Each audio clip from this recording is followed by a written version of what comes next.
Hey everybody, it's Eddie from Tokyo. This is your cryptocurrency update from Japan, and those three memes that I took in the intro were from the thread that appeared in the notification that Attorney James Filan gave us that the SEC on the 24th has requested yet another extension.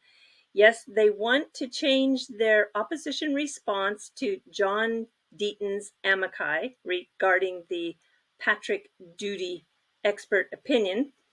They want to wait until the 7th of June instead of May 31st. They cite in light of the coming holiday and other deadlines. Ripple has no objection to this, so it's not too much of a delay. Now, Jeremy Hogan weighed in on how he thinks the judge is going to respond in regards to John's request to weigh in on this expert and his opinion about the XRP holders. It's interesting. Have a listen. Now, my only concern with this motion is the timing, and that's because no actual motions to strike the expert witnesses have been filed yet. They aren't due until August 30th. But Attorney Deaton really had to try and file this motion now, because if he waits until August 31st, he'll be left with just a month and a half to file his motion, get court permission, draft and file his brief, and that's cutting it close time-wise. So I think the judge does grant this motion eventually, but she may deny it initially until the amici that they have to wait until the Ripple and SEC briefs are already filed before she'll grant it. We'll see about that shortly. As the market continues to go sideways, we're either 5% up or 5% down in the top 100 by market cap. The total market size is 1.27 trillion right now. The most interesting thing I have found in the last few days is the amount of talk about crypto regulation. It's just like everywhere you turn.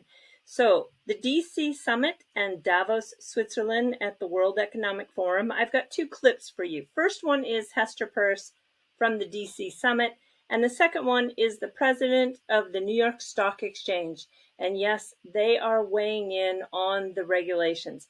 It is what everyone is focusing on right now. What keeps you up at night when you think about cryptocurrency and the way that it's going in the U.S.? Well, I mean, one thing does concern me is what concerns others, that there's a lot of fraud in this space because it's an area that it's the hot area of the moment. So the fraud concerns me. But another piece that does concern me is the way that we've sort of dropped the regulatory ball. And so we're not allowing innovation to develop and experimentation to happen in a healthy way. And there are long-term consequences of that failure. So that also keeps me up at night. On both fronts, we can we can go after fraud and we can play a more positive role on the innovation side, but we have to get to it. We've got to get work.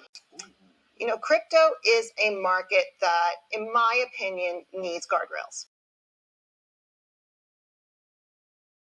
It needs regulation. It needs a proper regulatory structure, which I know the regulators are spending a lot of time thinking about. And then will it be appropriate for your platform?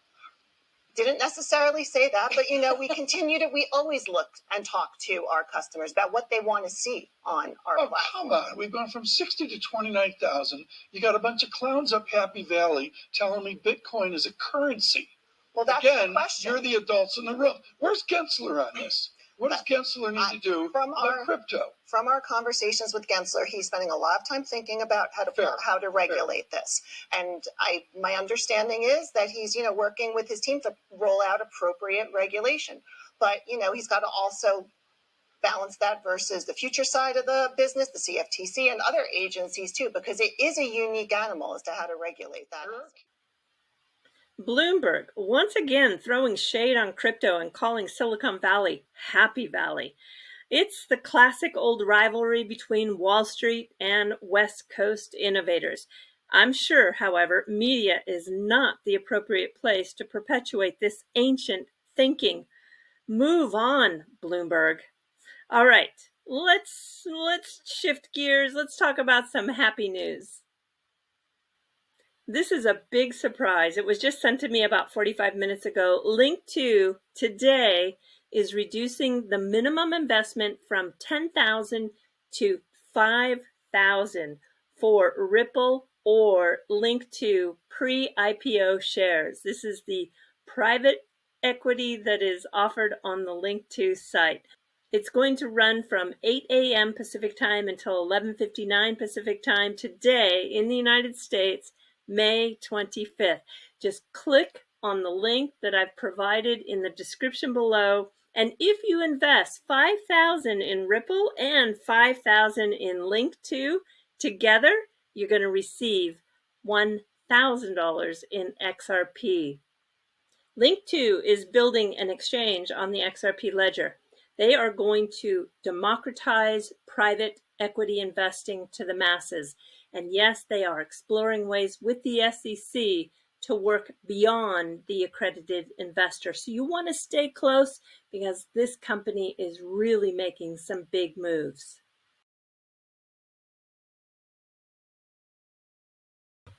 And take a look at where eBay is going.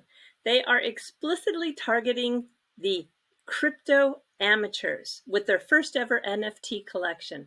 They are featuring the hockey legend Wayne Gretzky. The collaborative is with the company One Of. It's an NFT platform built on Tezos.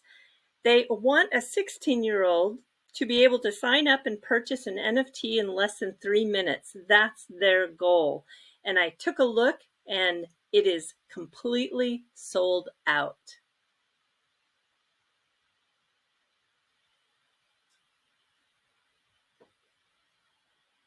A comment coming from the MasterCard CEO, Michael Maybach, today really has everybody just gasping at what he has said. He believes that in 5 years, SWIFT will not be the dominant system to transfer across borders. In fact, he's not even sure it'll exist in 5 years' time. Wow. How about that? And I'll leave you with one thought today. That is, if you want to be a Twitter sleuth, try to search the media in the local language of the country, Georgia. This picture was posted by the Prime Minister of Georgia on his Twitter feed, and it is a meeting that he had with Brad Garlinghouse, the CEO of Ripple, and Monica Long. She, of course, is the general manager of the Ripple X division. So I think I know what I'm going to be looking for tomorrow. And we're jumping to the fluff with a new kitchen gadget from Japan. It's called Fanco, and it makes the perfect ramen. So if you are into kitchen gadgets, you might see if this is available where you live, because it looks like it is wonderful.